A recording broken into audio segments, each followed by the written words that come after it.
Danny, week 3 of breakdowns and breakaways. We've made it to week 3. We are officially, if we're going by NFL standards, last week of the preseason. Speaking of NFL, real quick, how do you feel about your fantasy football team, man? My fantasy football team might be the best one I've ever drafted. Oh, yeah? And I'm not one of those people that is drafting like 10 teams a year. 6 teams in one offseason? Not happening.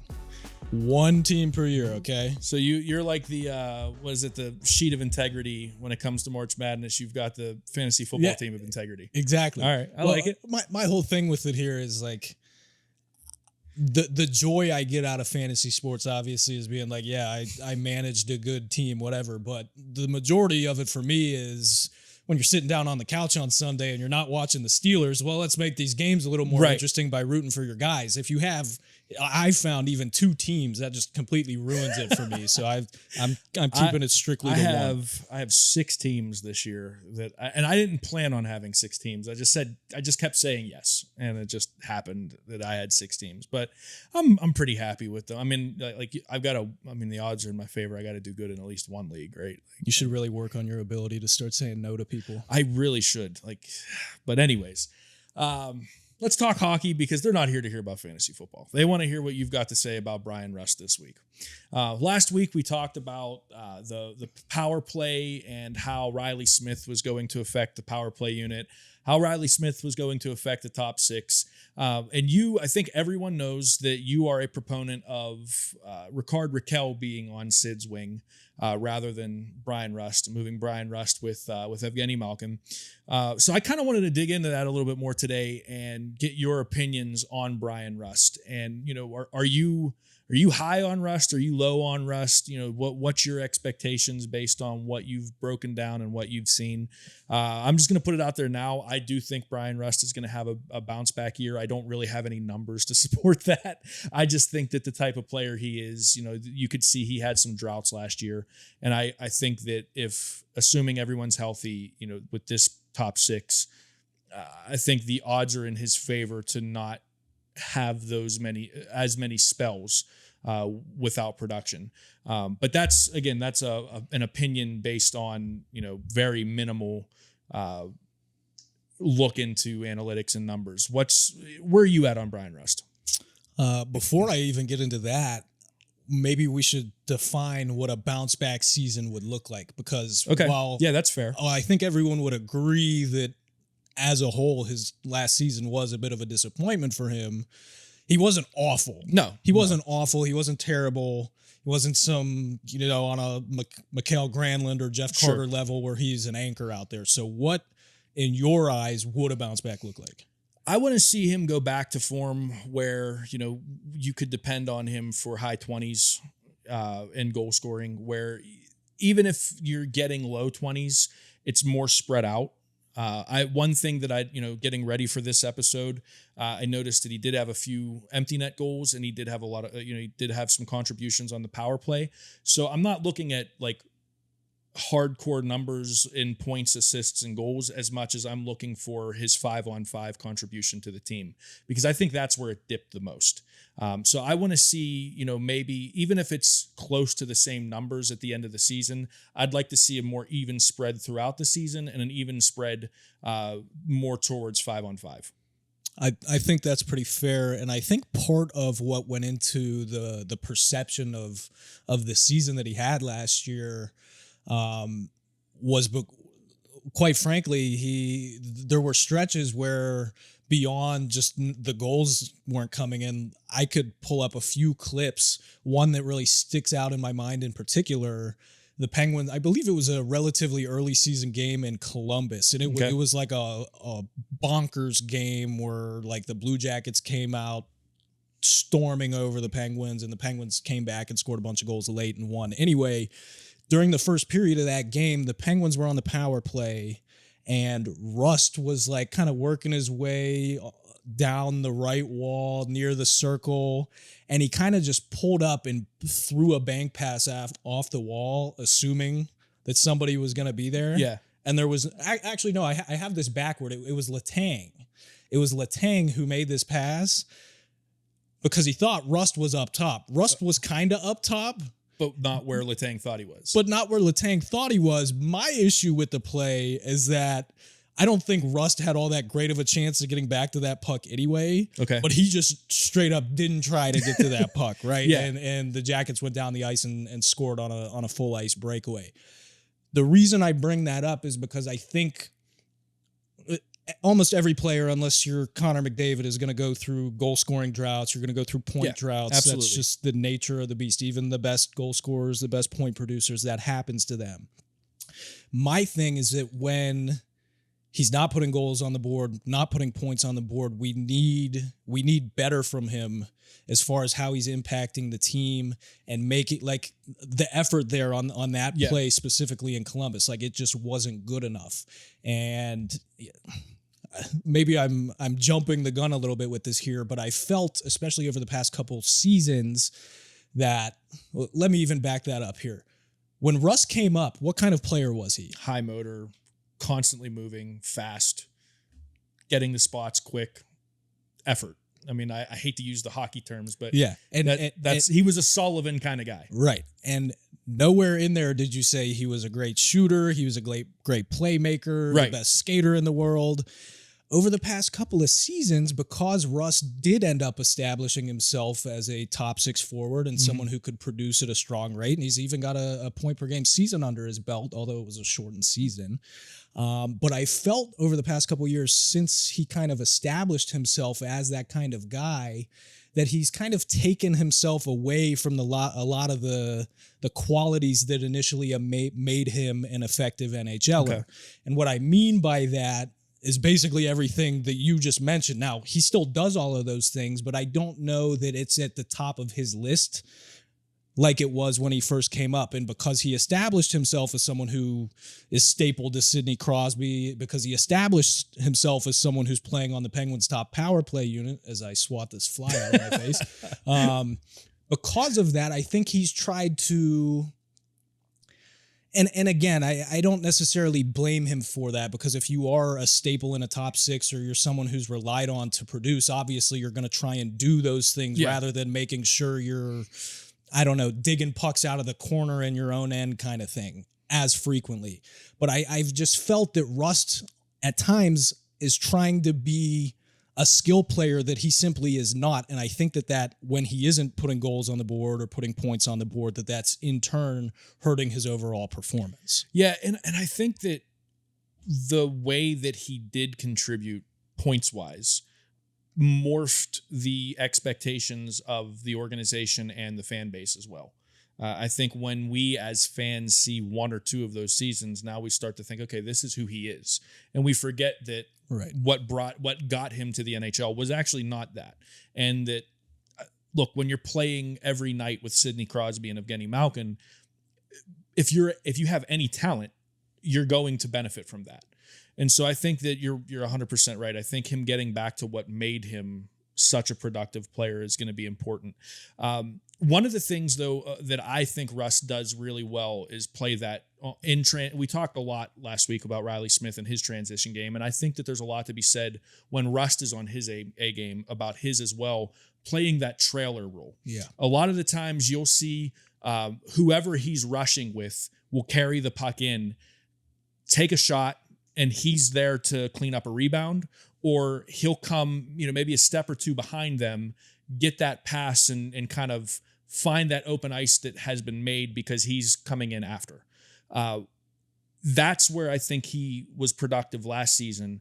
Do you think that that's something that now with another guy like Raquel in the lineup who is good in transition, Gino thrives off of a lot of transition hockey, Sid is just good at everything. Do you think that that's something we'll see more of from this Penguin team as a whole, because a lot of the guys in the top six are showing that potential? Yeah, I would certainly say so. 2 seasons ago, the Penguins were one of the best teams in the league in transition. Now, that is kind of a broad statement there, and what I mean by that is they ranked in, I don't know what the final numbers ended up being, but they were around the top 5 in terms of entering the offensive zone with possession and then turning those entries into high danger chances. Okay. So they were very, very effective in transition 2 years ago. Last season, that was not the case. The Penguins were, I want to say around 20th, 21st, 22nd in the same category. So, and in fact, and not to keep bringing up Riley Smith, but when I asked Kyle Dubas, or actually it was Mike Sullivan at the draft, I asked him if part of that was the reason that they brought in Smith to kind of help out the transition game because it was lacking a little bit before. And they were like, yeah, absolutely it was. And I do think that it would behoove the Penguins to try and bring some of that back into their game because we see it every year in the postseason is that controlled zone entries go way, way down. That doesn't mean that, oh yeah, dump and chase is the way you win playoff hockey. Yeah, you're probably going to have to dump and chase a little more, but the reason is because those opportunities to gain the zone with possession aren't available as frequently, which in turn makes them more valuable when they actually happen. Well, think of when the Penguins, the Mike Sullivan Penguins, when were they at their best? The back-to-back cup runs. I remember against Nashville, they went a period and a half without a single shot on net. And then all of a sudden, Gensel gets a turnover, comes up ice, screaming up ice, and snaps one off. And, no shots in a period and a half. And just like that, because of transition hockey, they're up. They take the lead. That's, I think, when Mike Sullivan teams are at their best is when they're turning transition hockey into offense effectively. And you're right, we didn't see a ton of that last year. And look at the additions they made. Erik Karlsson is great with the puck coming up ice. Riley Smith, great in transition. Even a guy like Graves is going to be a good defenseman that is going to turn defense and then get it up, get it to somebody quick. Well, I'd even say, sorry to cut you off, but even as far as Graves is concerned, like he's a guy he's not an offensive defenseman by any means, but he's someone who frequently activates off the rush from the back end, and he likes to shoot a lot too. It's not because he's just jumping up all willy nilly. He does get involved quite frequently off the rush. So I think there is something to be said for this concerted effort to bring this back into their tool belt for lack of a better term. And I think for me, that's something that has to happen for this team to be good. I don't think they are going to be a team that just skates past you anymore because of their age. I don't think they're going to be a possession team a ton because they don't have those types of players. So how do you generate the offense? I think transition hockey is going to be the biggest way that they do that effectively. Yeah, and I'd even go as far as to saying Rust has a little bit more to give in transition individually. We've seen a lot throughout his career, those phenomenal rushes where he blazes down one of the wings and manages to beat the last defender wide, and then he just powers his way in right to the front of the net and scores. He did score like that once last year. I believe it was against Carolina, I want to say, the home game against Carolina, and it was a phenomenal, just brilliant goal, and you're wondering where that Bryan Rust had been all year. It comes back down to you've got Rust and Raquel for the top six on the wing, and who do you put on Sid's line? Who do you put on Gino's line? Obviously, again, we talked about this last week. We talked about this a little bit ago. You are a proponent of Raquel being up with Sid. Is that because you think that his game complements Sid's game better and Rust complements Gino better? Or is that because you're more down on Rust and think that he should be, playing down on the second line now? I would say the answer to the first part is yes. I think Raquel's game complements Crosby specifically in a way that he hasn't really had since maybe Chris Kunitz. Okay. And I'm not even talking about the 2017 Chris Kunitz. I'm talking like 2014 Chris Kunitz. Rickard Raquel is not as good as 2014 Chris Kunitz, but I think a lot of the unheralded elements of his game are of immense value to the game that Crosby's trying to play. And what I mean by that is that there's a lot of stuff Raquel does that you're not really necessarily going to notice how it's impacting the big picture. And it's not even necessarily stuff that's going to be easily quantifiable with data, right? But one thing I love about Raquel's game is that he came from playing for years and years out in the Western Conference with the Ducks. Mm-hmm. Well, it's maybe not so much anymore, but throughout that time, the Western Conference was considered to be the heavier conference. Yeah. They didn't play with as much skill. They had a little bit more size. They were a little bit more physical. I mean, just on his team, Ryan Getzlaf, Corey Perry, like guys that are known for being pests or being tough or being, the heavy kind of, to steal your word. Yeah, exactly. So Raquel was used to that West Coast brand of hockey throughout his entire career, and throughout that, he's not a huge guy. He's got a decent amount of size, and he's a little stocky. He's not small. No, he's not a small guy by any means, and that is of immense value to the Crosby line because of what he's able to do below the goal line, in the corners, shielding the puck, right? My mind always goes back to the Penguins were playing an early season game in Edmonton. Raquel just raced down the left wing one-on-one. Didn't really have an avenue to try and beat the defender to try and create a breakaway for himself.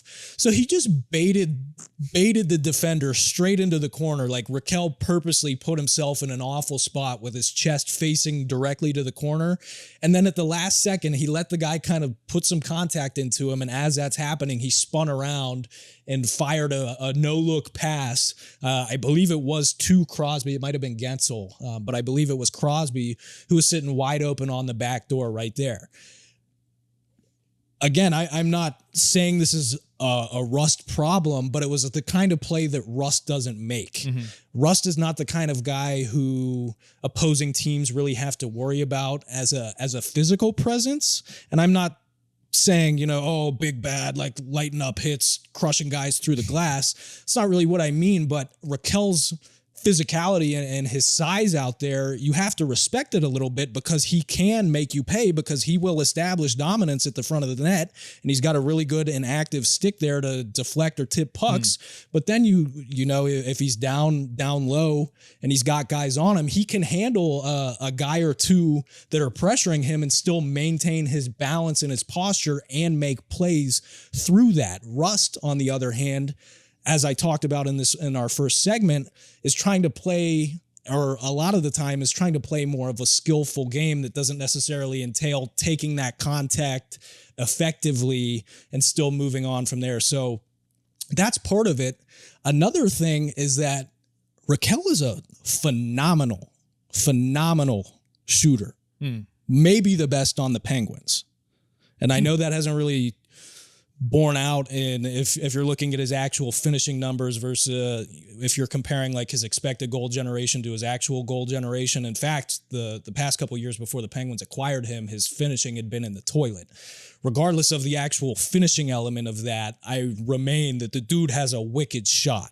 So you add all these things together, the fact that he can hold his own physically, the fact that he can bring elements that no one else on the roster can, or at least guys that would be candidates to play on the top line, that Russ doesn't. So I really like him in that spot. And it's even if you think I'm full of crap with all that, you can go look at the numbers and you can see that since Raquel was acquired, when he's on the ice with Crosby, the Penguins create a boatload of chances and they score frequently. So for me, that's where I'm at as far as putting Raquel with Crosby. It's not so much that I don't believe in Russ there, but I like Raquel better there.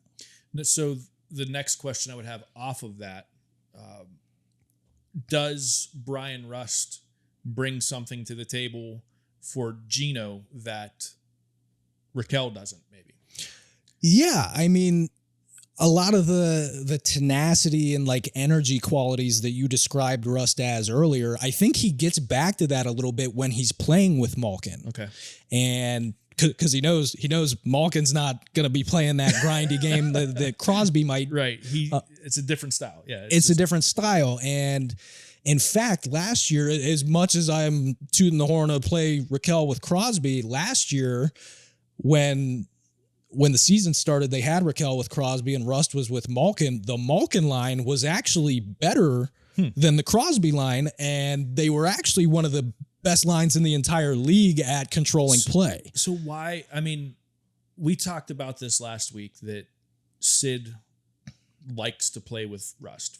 That seems to be the case. What is it about Rust's game then that Sid prefers, I guess would be the word? Is there something quantifiable there? Is there some, or is it just a comfort thing? I think the biggest thing is the comfortability factor. I mean, they've been together for so long. They've been together for so long. They feel like they know how to read off of each other without even so much as thinking about it. You got to remember they won a Stanley Cup with the Gensel, Crosby, Rust line, right? Mm-hmm. So I definitely think that's part of it.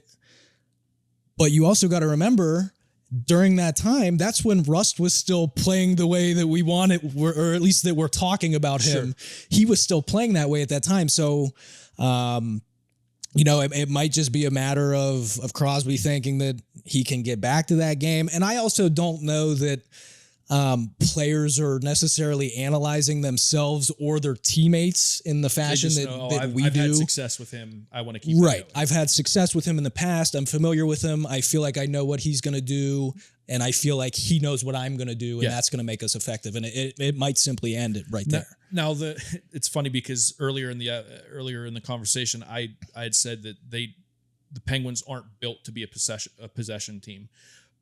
But it seems like what you're talking about with Raquel on Sid's line with Gensel, that could be a little bit more of a possession team, or a line with Raquel and the way that he brings his physicality to the table, and the way Sid it's hard to knock Sid off the puck, and he can literally skate circles around defenses while he has the puck in the offensive zone.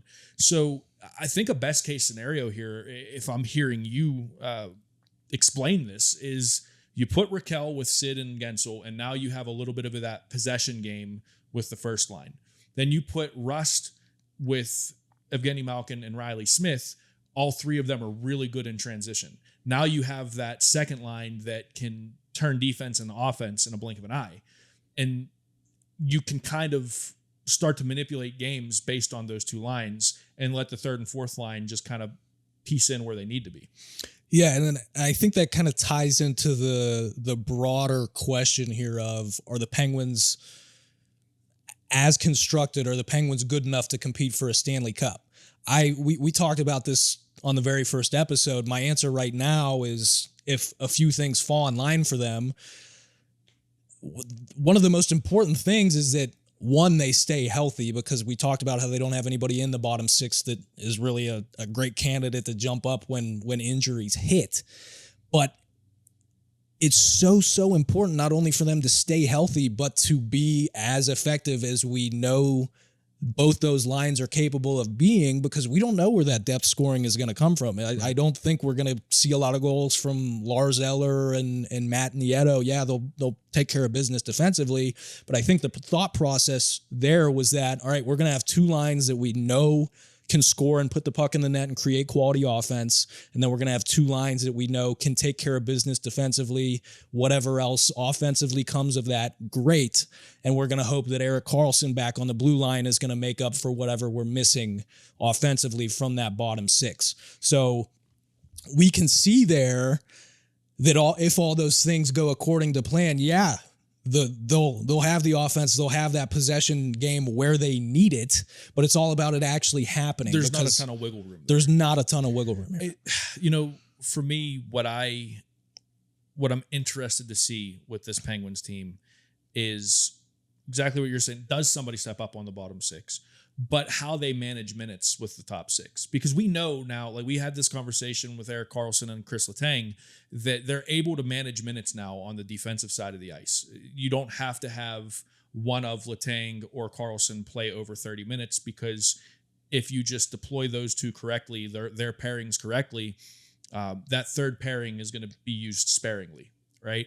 But with the forward group, I think it's even more important to not necessarily manage those minutes, but make sure that you're not killing Sid, who is mid-30s, Gino, who is mid-30s, Rust, who is now 30, right? He's a 30-year-old guy.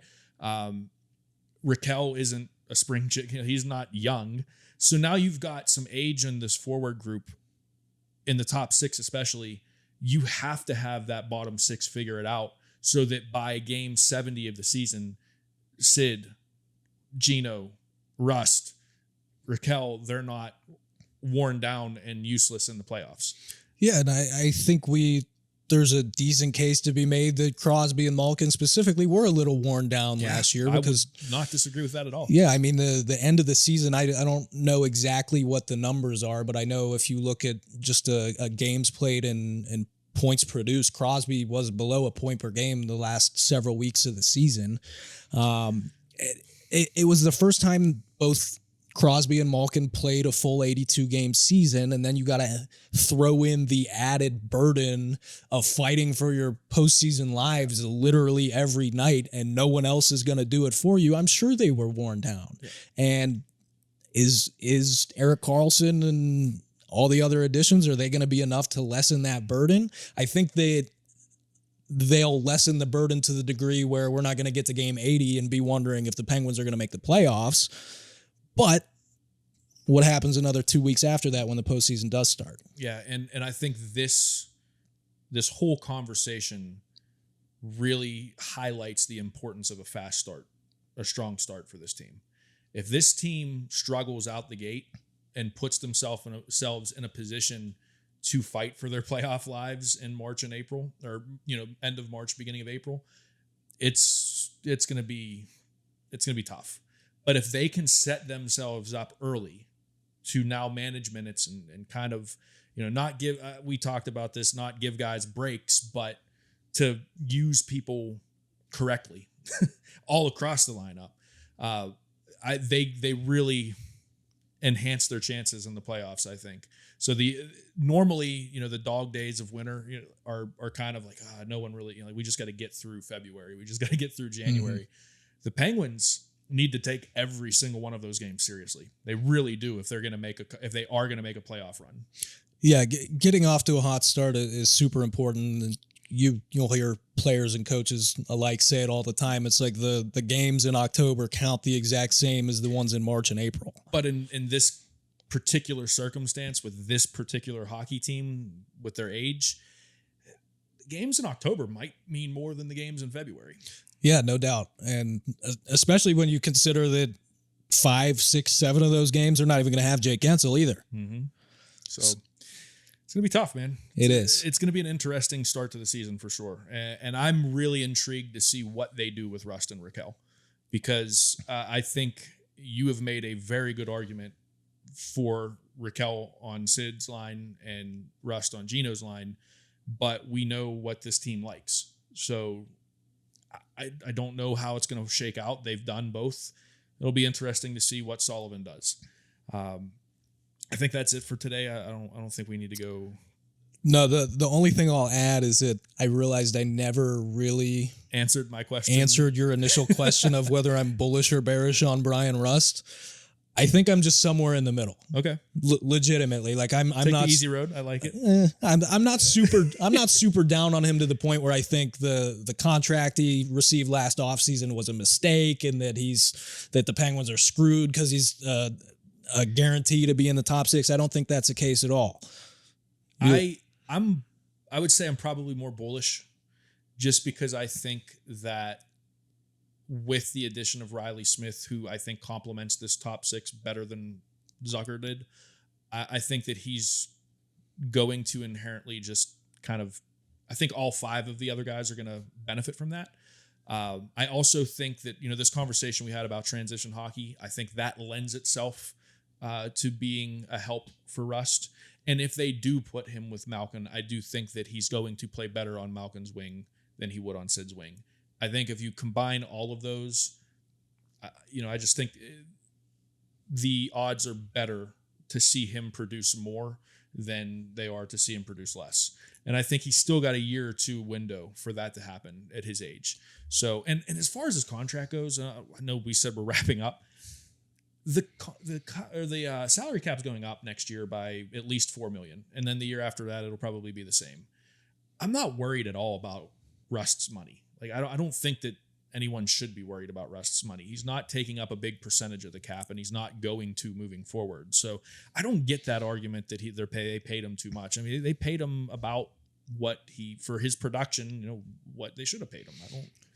Well, I will say that I'm not worried about Rust's contract in the long term, because probably another year or two from now, there's not going to be any contract on the team that matters, because they're probably not going to be very competitive. Yeah. And at which point, who cares? By the time they're good again, most of those contracts and deals will be off the books.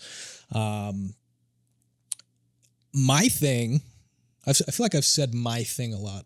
I've noticed in rewatching and listening to our episodes that I have a lot of phrases that I need to. Them. Mine is, and I think so. What was I about to say here? Your thing. My thing. Oh. Rust's money. Yeah. I mean, if there was a legitimate reason to believe that before Rust re-signed with the Penguins that he was going to go to Detroit or somewhere else and get way more than the cap hit he's getting right now. I'm just not that concerned about it. Dubas has proven that the cap means very little to him. The way he handled Toronto, the way he's handled this offseason, he has waved the magic wand and made a lot of things work. I'm not concerned at all about that. I'm concerned about the on-ice stuff. I think that they've proven time and time again the money's fine. They'll figure the money out. But yeah, man, if you like this podcast and these discussions as much as these flies that have been going around our heads. Ridiculous. I mean, I know it's hot outside. I guess even the bugs are trying to get some air conditioner. But if you've enjoyed this as much as we do talking, I would encourage you to subscribe on YouTube. If you're not subscribed to Breakdowns and Breakaways on Substack, go do that right now. Danny puts out Monday, Wednesday, Friday. You put out breakdowns, analysis on the Penguins. There's been some great stuff there, and it's only $5 a month to get 3 quality in-depth articles about the Pittsburgh Penguins. So I would encourage you to do that. Hit the like button on this video, on the audio if you're listening wherever. Just the housekeeping stuff that we've got to mention, because that's what helps us grow. Again, thank you to Brandon Lehman and Little Giant Studios for providing the space for us. If you have a question, if you have something you want to hear Danny and I talk about, make sure to drop it in the comment section of however you're finding this. If you're on Substack, YouTube, Spotify, Apple, whatever, drop a comment and say, hey, I'd really like to hear you guys talk about this, or Danny wrote about this. Can you go in depth more in a conversation? We love to hear that kind of stuff. We want the feedback. You got anything else for everyone? No, that's it. All for me. Cool. Well, for Danny Shirey, I'm Eddie Provident. This has been the Breakdowns and Breakaways podcast. We will see you at the same time next week.